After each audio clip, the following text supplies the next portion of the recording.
Okay, video for today mga ka-people. Old model na bahay mga ka-people. Ay tinayo daw ito taon ng 1951 mga ka-people. Ngunit ngayon ay nakakatayo pa rin mga ka-people at mayroon pa rin nakakatira diyan mga ka-people.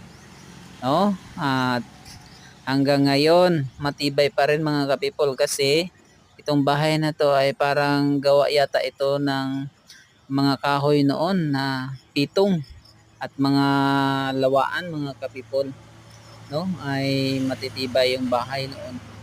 Kaya hanggang ngayon ay taon ng 2024 ay nakatayo pa rin mga ka-people. At mayroon nakakatira diyan mga ka-people, oh. No? Itinayo ito noon ng 1951 mga ka-people.